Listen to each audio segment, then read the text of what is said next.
திருப்பதி ஏழுமலையான் கோவில் போலவே பிரம்மாண்டமா எழுந்தருளிருக்கக்கூடிய ஸ்வர்ணகிரி வெங்கடேச பெருமாளுடைய சிறப்புகள் என்ன அப்படிங்கறத பார்த்துடலாமா. இந்த கோவிலை சமீப காலத்துல தான் திறந்திருக்கிறாங்க. கோவில் அமைந்திருக்கக்கூடிய இடம் பாத்தீங்கன்னா தெலுங்கானா மாநிலத்துல புவனகிரி மாவட்டம் மணப்பள்ளி மாலையில நமக்கு இந்த கோவிலானது அமைந்திருக்கு. ஏழுமலையான் கோவில்ல எப்படி ஸ்ரீவாரி பாதம் ரொம்ப சிறப்பானதோ அதே மாதிரி தான் இந்த கோவிலையும் ஸ்ரீவாரி பாதத்துல தொடங்கி 108 படிகள் நம்ம ஏறி போய் தான் வெங்கடேச பெருமாளை தரிசிக்க முடியும். போகக்கூடிய வழியெங்கும் தசாவதார மூர்த்திகளுடைய சிலைகள் ரொம்பவுமே நுட்பமான முறையில் செய்யப்பட்டிருக்கு. 12 அடி உயரத்தோடு கம்பீரமா நமக்கு வெங்கடேச பெருமாள் காட்சி தராரு. அது மட்டும் இல்லாம 40 அடி உயரத்துல ஆஞ்சநேயரும் இங்க வீற்றிருக்கிறாரு. அதுல இங்க இருக்கக்கூடிய ஜலநாராயண சன்னிதி ரொம்பவுமே பிரம்மாண்டமா அமைந்திருக்கு. சுத்தி 4 பக்கமும் கோபுரங்களோடு 108 அடி கோபுரங்களோடு காட்சி தரக்கூடிய இந்த சன்னிதியை கண்டிப்பா பார்க்கணும். 1500 கிலோ எடை கொண்டிருக்கக்கூடிய இந்தியாவிலேயே 2வது பெரிய மணி இந்த கோவில தான் இடம்பெற்றிருக்கு.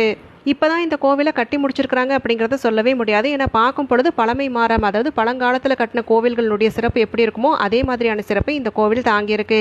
ஓம் நமோ நாராயணாய்.